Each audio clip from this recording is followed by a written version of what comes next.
Hi, I'm Mishti Max, and I'm here to share the makeup I wore on New Year's Eve. It's great for a party any time of the year if you feel like rocking a dark, smouldering look with purple tones and lots of sparkle. I primed my eyes so my shadows last all night, making sure to get underneath the eye as well. Then I took the Makeup Forever Flash palette and chose the black shade for an eyeshadow base, patting it on with my fingertip and using the Real Techniques base shadow brush to blend the black cream up to my crease, creating a round shape. I'm layering the product evenly across the lid for some good depth. Now I have the Naked 3 palette and the Sigma E39 Buff and Blend brush, which I'm using to apply the eyeshadow strange over my brow bone for a highlight. Back to that palette and the eyeshadow limit for my transition shade, and I'm dusting it through my socket using the Sedona Lace EB09 blending brush. Next I have the Makeup Geek eyeshadow in Wisteria on a Sigma E29 blending brush. I'm running that through my crease as a second colourful transition shade, layering that lightly and making sure the edges are buffed out with the Buff and Blend brush, also taking more strange so there are no harsh lines. I'm grabbing my Inglot palette and this shadow number 439 Pearl with the Sigma E57 Firm Shader brush and patting on the dark shimmery purple to saturate the lid up to the crease. Once I have enough pigmentation down, I'm rubbing the tip of my brush through the socket to fuzz out the edge in preparation for blending out the crease with some more Makeup Geek Wisteria using the fluffier blending brush. I made sure both eyes were even and in a nice round shape, then I brightened up the lid and smoothed out the top of the crease. And that gives you a nice, simple purple smoky eye. But I wanted to add more depth in the outer corner using the Sugar Pill Shadow Velocity and the Sigma E47 Shader Crease brush. Its pointed shape lets you get right into the outer V and deposit plenty of color. I like the depth the blue gave, however I wanted to bring back the purple hue, so I went into Poison Plum, another Sugar Pill eyeshadow, and layered that deep purple over the top, and that gave me more of what I was looking for. I also took the crease shape into a more lifted peak at the outer corner. I of course softened the edge with that fluffy blending brush plus some more of the lighter purple and continued to add some of the darker Poison Plum until I liked what I saw. Then I decided to really go for it and add some matte black eyeshadow. This one is from Sleek Makeup and I used it to define the outer corner and ran it through the deep crease as well.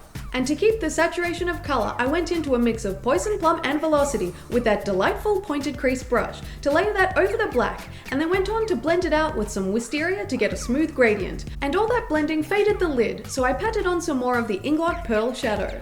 This would be a good place to stop if you wanted to keep it simple, but I certainly do not. I have this Lit Cosmetics glitter called Nightlife in size 3, which has a dark base with holographic reflection. I took the clearly liquid glitter base and dabbed it on with the Sigma E57 Firm Shader brush, then dipped the damp brush into the pot and spread a nice solid layer of the gorgeous multichromatic and appropriately named Fun Party Time Sparkle all over the mobile lid. I really think this glitter rocks with a purple base, because the deep dark purple underneath really brings out those tones, but you could use almost any dark shade under it and totally change how it looks. When I was satisfied with the concentration of sparkles all over the place, I went on to the Milani Liquify pencil in Perfect Purple and aligned my lower lash line, then ran a cotton bud along the edge to smudge it out, tapering the product towards the inner tear duct. To set that pencil, I used the Eyeshadow Urban from the Electric palette on a Sigma E15 flat definer brush and pressed that into the lashes, then rubbed a cotton bud along the edge once again to blend it out. I darkened the outer edge with some more of the purple lid shade, and to give it more zest, I used the matte black eyeshadow to join the lower lash line to the upper lid and add some extra darkness.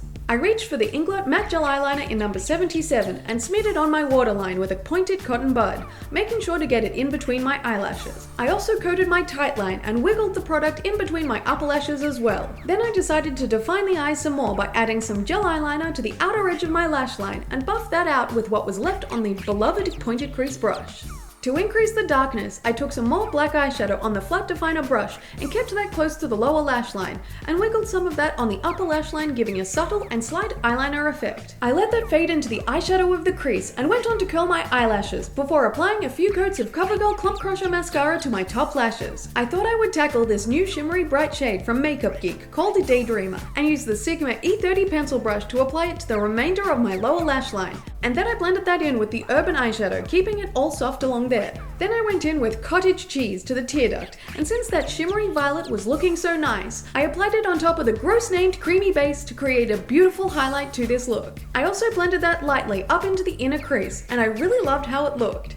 Now I can apply my lower lash mascara that doesn't smear on my under eye area, and I use MAC Extended Play Giga Black Lash. Then brows were played with and my face completed, including concealer to cover up any purple under eye discoloration, which can be exaggerated by purple makeup. And to set that, I used the ambient lighting powder in Ethereal Light and my Real Technique setting brush, running that under my eyes and down the middle of my face. And finally, I have my new Christmas present, the Hourglass Ambient Lighting Edit Palette. I'm first diving into diffused light with the Sigma F40 large angled brush to gently illuminate the center of my face and set most of my foundation, but avoiding my cheeks, because I'm going to try adding some Benefit High Beam to the tops of my cheekbones with the Real Technique sponge so I can blend that into my foundation. And then go back to the Lighting Edit palette to grab Iridescent Light and set that cream highlighter for a nice natural glow.